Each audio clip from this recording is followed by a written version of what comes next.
right, welcome everybody. I'm Kate with the Creative Coast. I am the Director of Programs and Communications here, and every week or every 2 weeks, we have this program called Lunchtime Topics, where we feature expert speakers in the community who share their wisdom with Savannah and the coastal Georgia region startup and innovative community. If you're not familiar with the Creative Coast, we're a 501c3 nonprofit in Savannah, Georgia that exists to catalyze the innovation economy here in the region. And we do this by offering social and educational programming for small businesses, startups, mostly tech-oriented or digital businesses. And today's topic, we're going to be talking about cybersecurity. And if you're not aware, this month is actually Cybersecurity Awareness Month. So we often read and hear about cybersecurity breaches. Cyber attacks have been in the news here in Savannah recently with a local hospital that was breached, and patients saw the effects of that. You probably even received mail like I have from big corporations saying that your personal data was a part of a cyber breach within their company or institution. And I've talked about some big corporations and institutions, but it really doesn't matter the size of a business. In fact, small businesses, early stage startups are most vulnerable to cyber attacks because they don't have the resources to put into cybersecurity, which makes them an easy target for attacks. So this begs a couple of questions. As a business owner, what should you look out for to avoid a cyber attack? And how can you protect your company from a cyber breach? So, excuse me. So today we've brought in a couple of speakers from Fortinet and Lokx. And they are going to be sharing their wisdom with us on cybersecurity. We're thrilled to have them. And they're specifically going to be talking about 10 steps you can take to avoid a cyber breach. So first up, we have Chris Cook, who is the CEO of Lokx, which is a small women-owned systems integration and professional services firm specializing in cybersecurity, cyber advisory services, IoT, and advanced networking. Lokx has 200 plus years of combined expertise across these industry segments, including prior experience with premier industry names such as Cisco, IBM, Intel, and AT&T, and many well-known industry startups. And then next up is the team from Fortinet. We've got Jonathan Boyles, who is a regional account manager at Fortinet. Jim Claypool is a system engineer with Fortinet, and Byron Stewart is a pre-sales SLED engineer at Fortinet. Fortinet, if you're not aware of them yet, they secure the largest enterprises, SMB service providers, and government organizations around the world. Fortinet is the only security leader to develop and build custom security processing unit technology with a security compute rating that ranges between 3 to 47 times the performance of other software approaches. So Chris, Jonathan, Jim, and Byron, thank you for being here today to share your expertise with the community. I'm going to go ahead and share my screen here, and then I'm going to hand the mic over to you, Chris. So I'm ready when you guys are. Good. Yeah. So, so big thanks to Caitlin and the Creative Coast team for hosting us. Also, want to give a shout out to Jen Benet with Savannah Economic Development, who really got the ball rolling for me on this and introduced me to Caitlin. So we greatly appreciate them hosting this. It's a really important topic, and as Caitlin said, can benefit really organizations of any size, whether you're very small or very large. Also, thanks to my partners at Fortinet for participating. None of this would be possible without them as well. As Caitlin also mentioned, and much is being written about that. And so it's great to be here participating, in this in October. And especially since 2022 has been really the year of the breach. And we'll cover some of that in the slides as we go forward. We have kind of an action-packed 45 or 50 minutes for you before we get into some Q&A. So let's get started. Quick run through on the agenda. Today, we're going to kind of bring you fully up to speed on the current state of the cyber threat landscape, which quite frankly is a bit scary, and it's quite a dumpster fire, for lack of a better term. We're going to show you the 5 most common causes of breaches, and then Fortinet, who Caitlin mentioned, is one of the most profitable public companies in the cybersecurity arena, is going to speak to what's called the Fortinet Fabric, which is really a landscape of products that you can use to address just about any issue that you might have in the security area. And it ranges literally from phone service to software containers. And then most importantly, at the end, we'll circle back and give you 10 practical takeaways that you can use to improve your cybersecurity posture. And these are things that are industry vetted ideas that you can put to good use. And whether we help you implement those or you take that back to your MSSP or your IT person, they're all things that you can use. Next slide, please.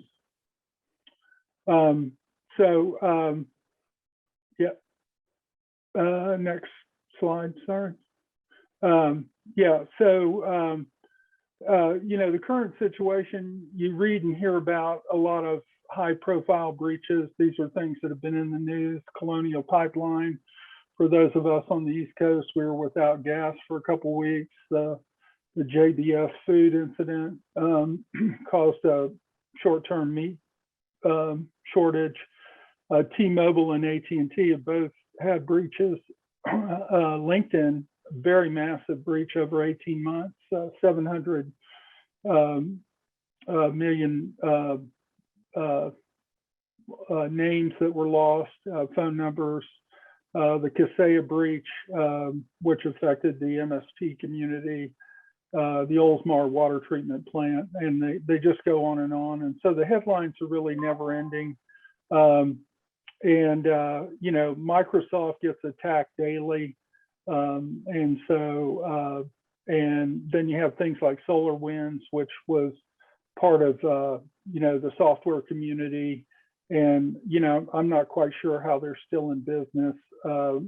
Quite frankly, so many people use that product. And, but the thing that you need to know is that the bad guys that are in the cyber business treat it as a business, and they go to work every day in tall, shiny buildings, and they're very well financed by the nation states. And they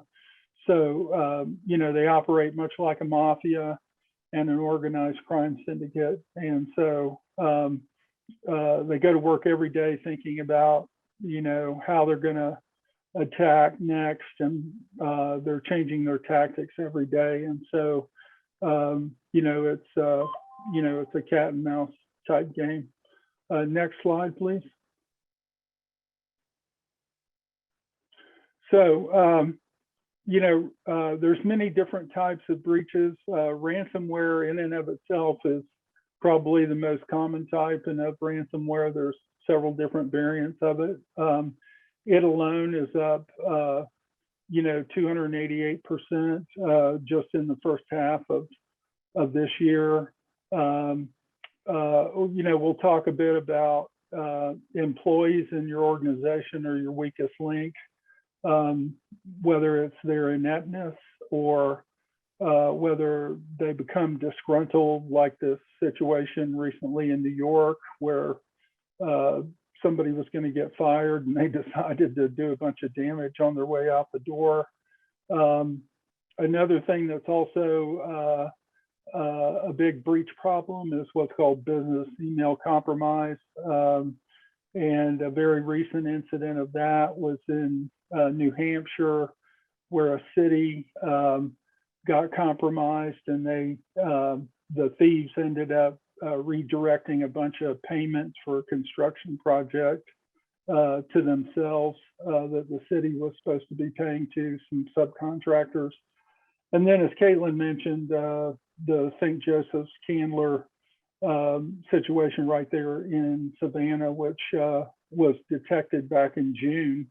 But interestingly enough, the thieves had been within the system since December of last year. And so there's a big giant lawsuit, class action lawsuit, about those lost records. And so, the key here, which we mentioned before, is it doesn't matter what business you're in, what sector you serve, no organization size is immune.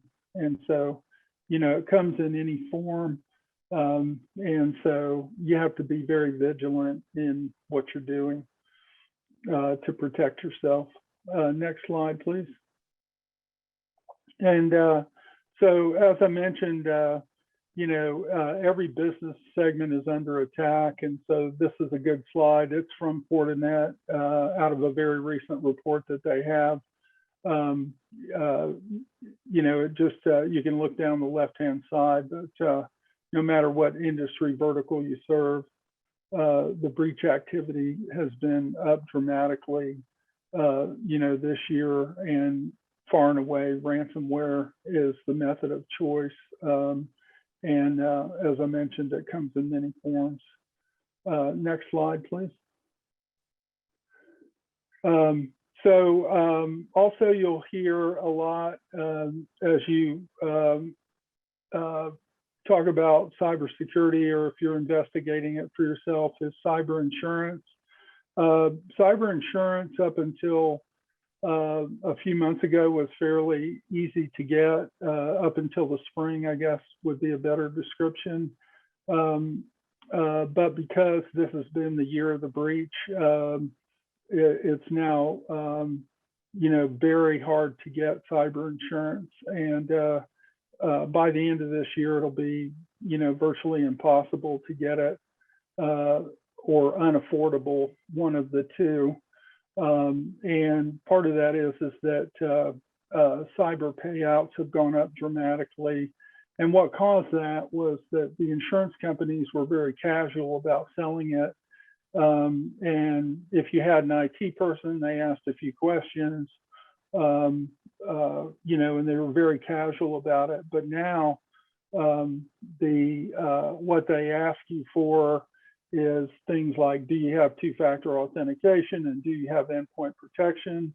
And they're very likely to send a person on site, somebody like myself or somebody from my organization, to conduct an audit before they'll sell you insurance. And so it's increasingly very hard to get.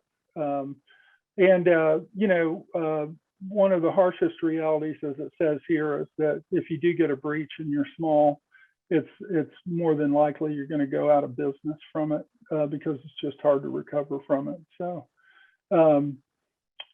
anyway, the best thing that you can do for yourself, even better than buying the insurance itself, especially since it's becoming expensive, is to educate yourself and protect yourself and be vigilant, is really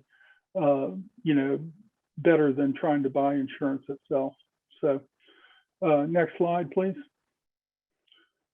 So as I transition to the Fortinet team, and before I hand off to Jonathan, I just wanted to go through real quickly, the top 5 underlying causes of a cyber breach. And over time, these will change.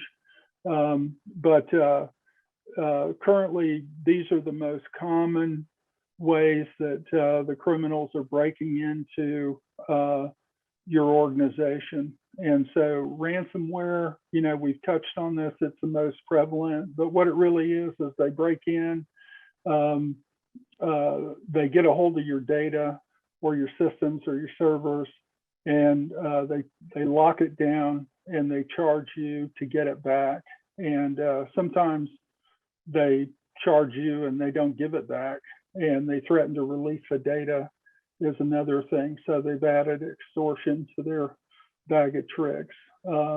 We mentioned business email compromise, very common. They spoof your email system. They trick you and your employers into believing they're actually employees with an email domain that looks very close to yours. If you remember, I mentioned the city in New Hampshire, and they get bank account information and they redirect things like POs or financial information. So very common. Another in the top 5 is vulnerability management. So lack of patching. So whether you're using an MSP or have your own IT people, keeping up with patching of your systems and servers.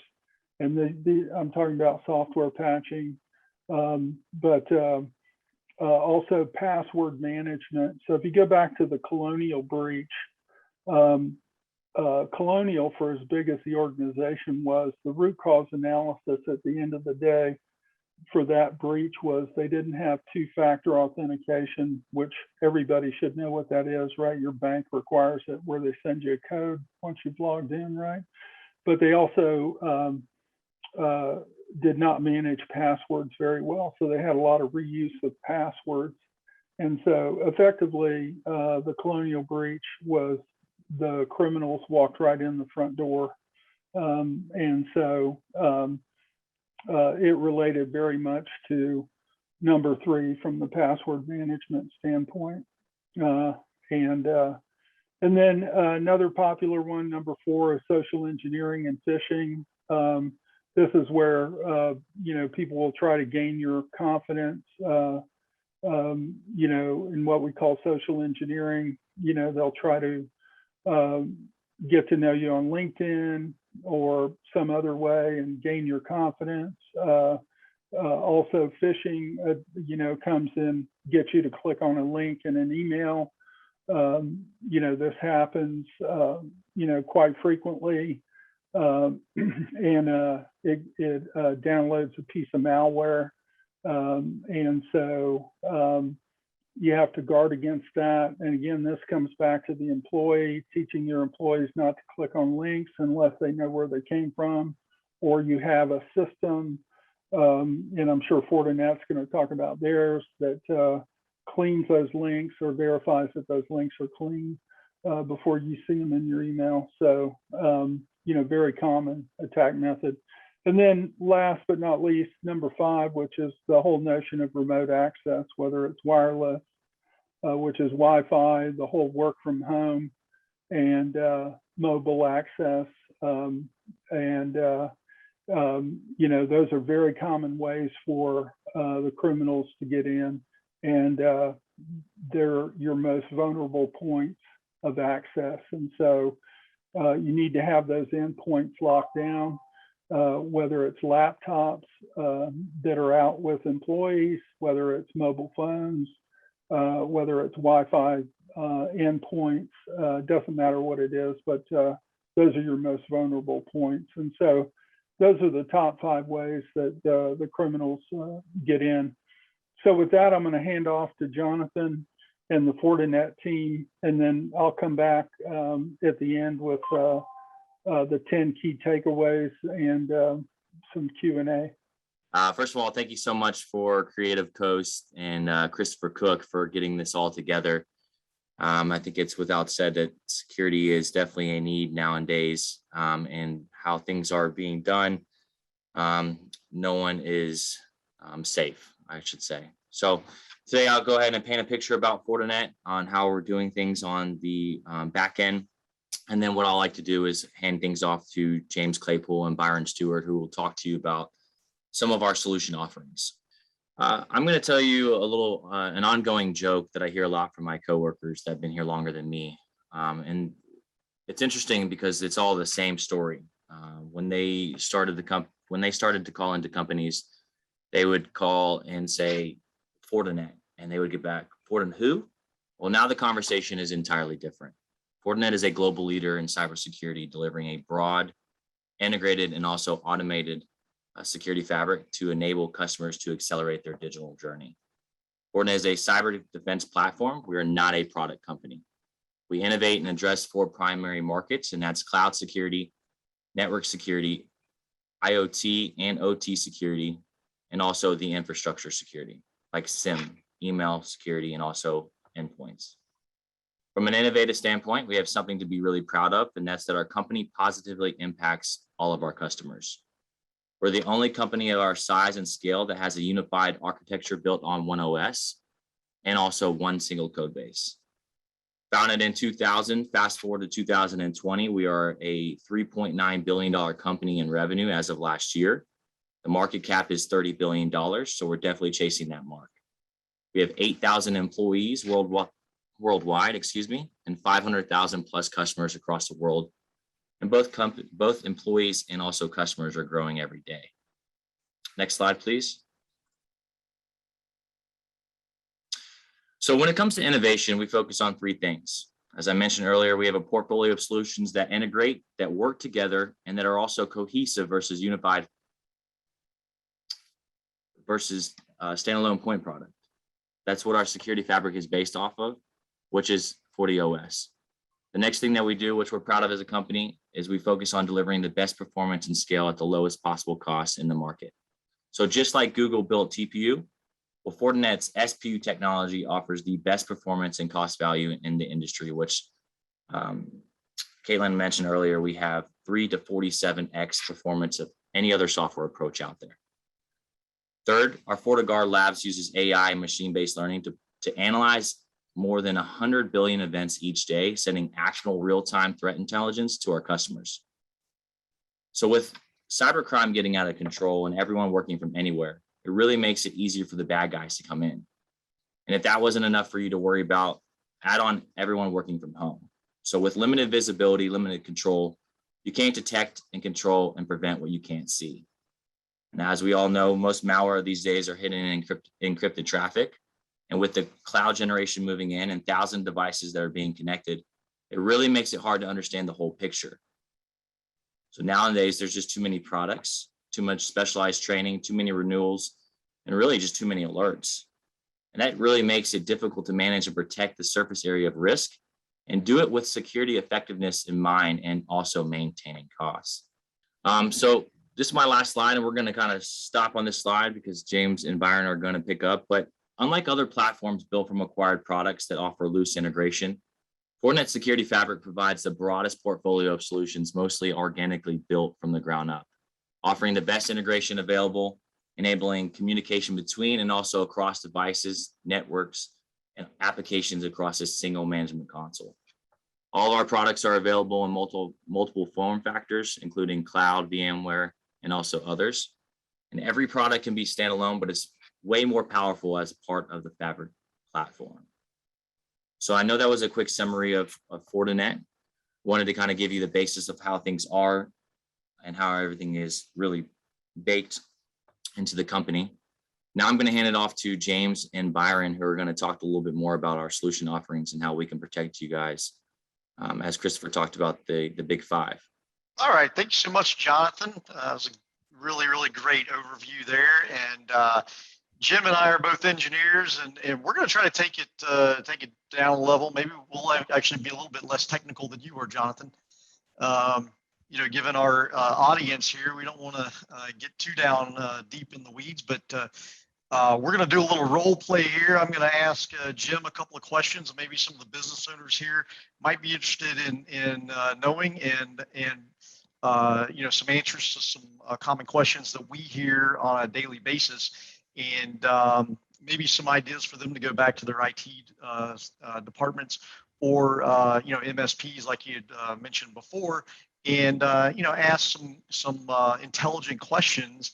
And you know, that way when we come back at a later date, maybe we can delve into some of these products and solutions a little bit more. So I've got a couple of questions here. I'm just going to ask Jim, and he's going to elaborate on. You know, one of the things that we see is over the past couple of years, you know, the work environment's changed drastically. Most businesses have had to start a work from home for most of their employees, and they're concerned about protecting themselves from ransomware and some of the other dangers that their employees might find. Jim, you know, what can we do? You know, what can they do about that? Yeah, so you know, one of the biggest things is taking care of the endpoint that they're going to be connecting to, right? Whether it's corporate owned or company owned, whatever you'd like to say, or if it's, you know, personal, right? So a few of the things that need to take place is, well, how do we protect, you know, the client itself, right? So we're talking about user security, and well as device security. So we can do different things with different products of ours, such as our Fortinet, and deal with posturing, right? And making sure that that is indeed the system they're supposed to be on and connecting the way we want them to, and whether or not, you know, they have certain things installed, like antivirus that's up to date, or our FortiClient in this case. You know, we can go a little more advanced than that too and start providing that multi-factor authentication that was mentioned earlier, right? So that's instead of just saying a username and a password, we're also saying, well, what about this random token that we refresh every so often? Tell us what that is, right? So it provides that additional level of, okay, if somebody stole my password, it's not as big of a deal anymore because they don't have my token. So now I'm going to be trusted, you know who I am, and life is good. So, and then with the endpoint protection, right, from either Fortinet clients or Fortinet EDR, we're protecting them on the different levels of antivirus, right, vulnerabilities, dealing with different aspects of web filtering or application control, which can be done at the client level or at the network level, depending on how it's implemented. So in those work from homes, it's going to be at the client level through a Fortinet client or similar, as well as EDR, which, as you mentioned earlier, Chris, about ransomware and advanced persistent threats, the Fortinet EDR is going to provide that additional level of protection and prevent it from running or installing in the first place. So you don't have to worry about that. And, to enhance that a little bit for those out there that are engineers or upper management that like reports and they want to know what's going on a daily basis or when an incident has happened, there's different ways to get that, right? Through things like the Fortinet Analyzer, which will give you full reports on incidents that have happened. The Fortinet SIM, which is going to take your overall experience of everything that's network connected and help you understand the correlation and threat landscape that you're having. So there's other things that can be added on top of that, right? Even with like a managed MDR service or XDR, which helps you take care of those day-to-day incidents, helps you understand what the alerts are and why you need to pay attention to them and how to mitigate or prevent them for the future. So does that help you, Byron? It absolutely does, and I, just to dig down a little bit deeper with the Fortinet EDR product, that's an endpoint product that we can put on the user's computer, and it does allow for the IT department to go, because a lot of those guys, they think, well, what if somebody clicks on the wrong link in an email? What's going to happen? Well, this product will actually mitigate those types of scenarios. So it makes a lot of the IT staff sleep a lot better at night because of that. And I will add on to that we could do for any of the customers out there, we could do a proof of concept at no charge, with a product like that as well. So we can actually bring it into your environment on on several computers and really show you how it works and prove that product out. The other thing, Jim, and this was hit on a few minutes ago, there's a lot of news about companies, county governments, city governments. The city of Atlanta was hit very, very hard, last year as well. Being compromised by hackers, and they're looking for huge ransoms and so forth. Many business owners are concerned about their cyber insurance, of course, and a lot of the cyber insurance companies are mandating different things. We talked about multi-factor authentication or two-factor authentication. You might see, Jim. Are there some other products that Fortinet can provide that will help out with some more of that cyber insurance mandates, and the efficacy of the security? There absolutely are, and the primary ones that we are hearing on a daily basis, as Chris also alluded to earlier about endpoints and protecting those, right? So while traditional endpoint protection is good, it's not what's recommended for cybersecurity anymore because of the fact that ransomware and other types of threats can bypass the traditional method. And that's where the EDR, XDR platform comes in to help with that. So when you deal with cybersecurity insurance now, the first thing they mandate is multi-factor, which is going to be some sort of biometrics or token-based to add on to your password, and then your EDR, XDR platform to provide that extra endpoint protection, even on your servers. So, and then the third thing that goes above and beyond that is the SIM, right? So now they want to be able to say, well, okay, you've got correlation of threats that occur or prevented on a daily basis, and be able to show them when they request you, say they're doing an audit on you once a year or whatever the case might be. This is your best friend that shows them all the information they want to know without you having to do much. So it's a great thing to understand. It can be done in many different ways. And Chris and his team over there at Lokx, will be glad to talk to you more about it in depth, as well as we'll be glad to assist him in that matter. So the other things that come into play too, as Byron mentioned about links and email, something to consider is a lot of people have moved to Office 365 for email. So now we have to deal with how do we make sure that mail is clean before it gets to the end user. So we do that in our case through our product called FortiMail. And with FortiMail, we have the ability to look at it, decide whether there's anything malicious in it. We can take out URLs or flatten them completely. We can prevent an email from being delivered if it's bad. We can do other things too. So to help your company protect what it's sending to someone, you have the ability to do encryption, and they'll have the ability to unencrypt it and read it and respond in a secure manner. So your transactions are going to be clean, safe, and productive. So, and there's other things on top of that when it comes to DLP. So you could prevent somebody from sending out account numbers, social security numbers, whatever the case might be, get alerted on it, prevent it, as well as the ability to integrate with a sandbox. So if somebody's sending a payload directly through an email, right, we'll be able to look at it and say, hey, this is bad. We're going to prevent it before it ever delivers. So there's a lot of great functionality there. Byron, does that help you, or would you like some more explanation? No, that's very good, and I think that we'd probably be remiss if we didn't at least mention that Fortinet is the #1 provider of firewalls out there. We sell more firewalls on an annual basis than all of our competitors combined, actually, and so that really plays a big impact into the overall network posture, network security as well. So we want to make sure that that you got a good firewall out there, and that not only is it implemented, but is it implemented correctly, right? So, we want to make sure that the policies on that firewall are implemented in a manner that are going to protect your business as much as it can be.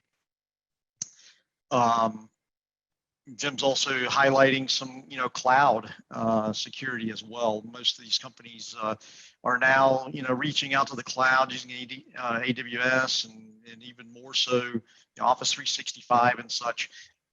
So you might want to, look at some products that are also going to secure your business in the cloud.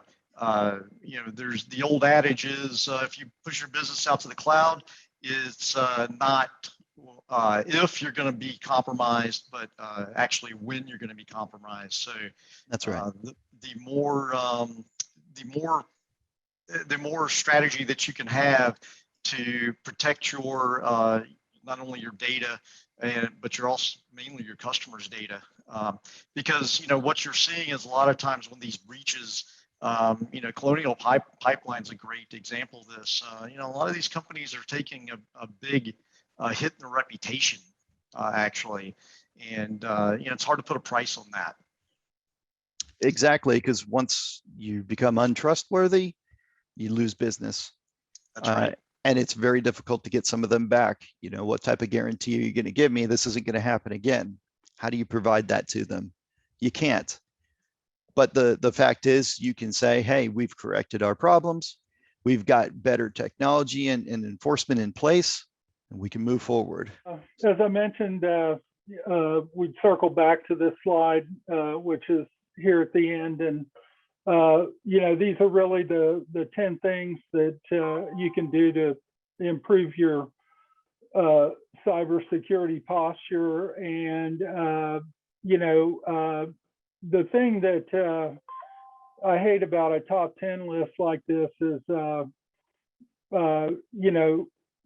no company can do all of these at the same time. And just for clarity, this list is in no particular order, but I would say that, and I mentioned this at the beginning, this list is very vetted by the industry. So whether you talk to Gartner or Forrester or 451, whoever, you can argue about the verbiage or some of the wording, but this 10 is very well-known list of the 10. So every organization is different. If you're small and don't have all the resources, and also a big company, might spend a couple $100,000 implementing these 10. But suffice to say, there's all of them are really important. But let me speak to a couple of these, and then I would invite Jim and Byron, whoever. But certainly, especially from an insurance standpoint, and also just basically very good to be doing at this point, are number 5 and 9. James alluded to this. Two-factor is now considered table stakes, and really the core of getting started on a zero trust architecture, and having some sort of endpoint protection, which is listed in number 9. Just absolutely, both of those are considered table stakes, and those are listed on every major insurance questionnaire that's out on the street right now. So you should be doing those whether you're going to buy insurance or not. The other thing is have some sort of incident response plan. Have that put together so that if you do get hit, you know what you're going to do. Have a communications plan, that kind of thing. And then the other thing, which is really number 6, is have an up-to-date asset list and network inventory. A lot of people don't know everything that they have, especially as they start to grow. And, small growing companies acquire a lot of stuff and they don't know what they have, and they lose sight of that. And so, those are 4 that are really important, especially if you're a small or medium business, but all 10 are important. With that, James or Byron, I don't know if you want to add to that before we just go to full open Q&A. Yeah, sure. I'll add a few things to a couple of your points on here, right? So to give individuals a little bit of assistance in understanding how to do some of this, right?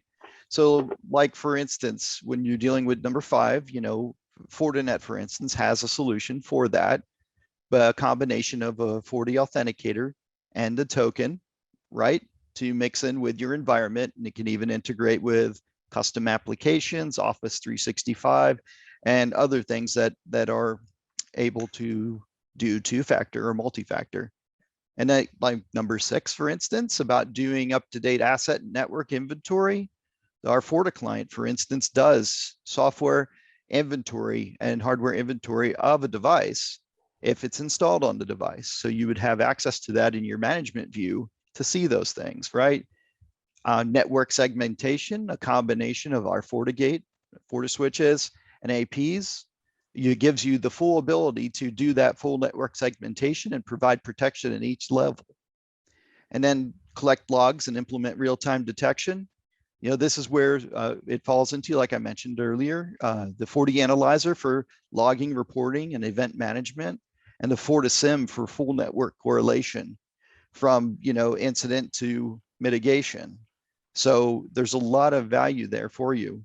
And as we mentioned multiple times now on number 9 about XDR, EDR, and the ability to stop things before they actually happen on those endpoints, whether it's a server or a user. So there's different things to keep in mind there. And I'll add just a little bit to that as well. And from a practical standpoint, even outside your business, you know, if you have other accounts, bank accounts and so forth, I would implore you to set up two-factor authentication on those accounts and have never use the same password from account to account. Always have multiple passwords that you're using. Yep. And get in the habit of, looking Yeah. at the last 12 or 16 passwords that you've used on any one account and avoid using them for Yes. at least that 12 or 16-month period, or whatever the term is that you decide on for changing passwords. If it's in a business, most businesses do it every 45 to 90 days. So, get that into a habit of not reusing the last 12 or 16. Absolutely, because as stated before, passwords are probably the easiest way for the hackers to get into these accounts. And if you add the two-factor authentication, you've made it almost impossible for them to break into an account, even if they know the password. So that's why that is so effective, and why, frankly, the cybersecurity insurance companies are actually Mandating it. putting Yes. that as a number one thing that they want you to have as an absolute minimum. The other thing I would tell you also is, if you're not already doing this, if you have employees out there with laptops, that have sensitive information on them, you should probably look into, some encryption software that encrypts the hard drive in case that laptop is stolen. So that's not a product that Fortinet sells, but it's some good sound advice for you as well. That's right. And or even implementing the multi-factor at the logon for Windows level. Yes. Yep. And, and something else to keep in mind when it comes to passwords, never use your work password for your personal accounts, or vice versa. Yes. Good tip. Pro tip right there. Pro tip. That one's free. That's a free tip right Hey, at least it wasn't a Q-tip, okay? So, Chris, it looks like you got one question in the chat there. If you want to try to answer that, or yeah. Let me look at that. Thank you.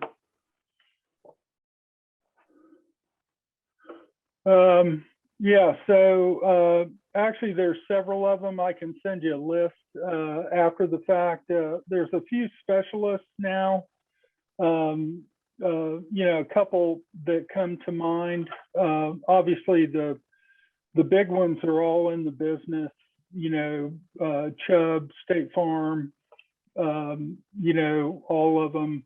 There's a couple of specialists. One's called Corvus, that's been around for a bit. Cowbell is one of the new specialists, but I can send you a list. I've actually, before I started Lokx, I helped a few different, I was with a MSSP that I helped a few different clients shop for their cyber insurance. I do not have a insurance license, so just in the interest of full disclosure, but it's definitely something you want to shop around for. And as I mentioned, their questionnaires have gone up dramatically just in the last couple of months in terms of being more expansive in terms of the questions that they'll ask you. AIG is another big one, and they sell it through their subsidiary Tokyo Marine. But there's a bunch of them out there, but I would definitely shop it for sure. And I would, and by the way, your broker will typically only carry like 4. And so the reason you want to shop it is several of them are online now, and it just pays to shop around. You'll get a better deal. It says, question for the Fortinet team. According to Gartner's projection for 2022, it'll be your API security issues and abuses. Some companies like Netsia, Akamai, Perimeter X, Data Dome, specifically offering product web application API security, and bots product. What layer 7 product or products that Fortinet suggests for API security? Question from DM guest. So it sounds like it's around what you guys are doing to evolve more on the API security side. Yeah, so while the web application firewall is going to protect those paths to those APIs if they're publicly accessible, the question becomes, at what level does the protection need to be applied? If it's in development, we do have a product called CWP, and it's designed for container workflow protection. So, that's one method of protecting it, right? But if it's publicly accessible through a hosted site, then like you said, the FortiWeb would help in alleviating that issue there. Other things that can be done for API security, right? Obviously multi-factor, whether it's a certificate, token, or whatever, keeping things encrypted, of course. So, a couple of different things, or running things through an API gateway. So other than that, we would have to do a little research to answer you any differently. And if there's a specific product that you're working with that you would like to know if that can be protected, it would be helpful to know that. Fortinet is also another option that can help protect against API security attacks. So, because now you're positioning the device that's attaching. I guess I would add to it, I came out of the API business with my first foray into security, which was several years ago, and my company got sold to private equity, but we competed with a company called Apogee, which is now part of Google. But everybody in that business today from an API security business is kind of a specialist, right? So Apogee, my company was called Akana. There's a couple of new players in the business, Kite and Kong. And so, I would kind of look at what they're doing, and I don't know what, where that whole thing evolves to, but, everybody in the API security space was building some sort of portal with which to let the developer, come and understand the API, and then some sort of gateway to secure it. And I've been away from the business for a while, so I don't know how it's evolved. But anyway, I don't know what the market share of that whole business is, but I would see them, being players in the business as well. So anyway, so here's our contact information. I'll be distributing the slides for anybody that wants them. And then I think, Caitlin, you mentioned that this information is posted as well. So you might want to remind everybody what you do with this sort of post event. Sure. Yeah, we have this recorded, so if you came in a little later, you can catch the beginning. Next week, our video editor is going to do some work, and we'll get it on our site and on our YouTube channel and put in our newsletter, which goes out on Monday. Either probably not next week's newsletter, but the week after next. So look out for it then. Great. Okay. And Chris and Caitlin, I've also posted 2 links in the chat for one to help define what API security is, and the other one is to explain what the FortiWeb is and how it helps with API security. So great. Great. Okay, with the DM guests, great. Okay, well, listen, again, want to pass along my thanks to everyone, both Creative Coast and Fortinet, and also to the attendees. So thanks to everyone, and appreciate your time. So thank you for giving up your lunchtime today. Thanks, everyone. yep, thanks Okay. everyone. Thank you. Yep, You guys. thanks. All right, bye. Bye, everyone. Bye.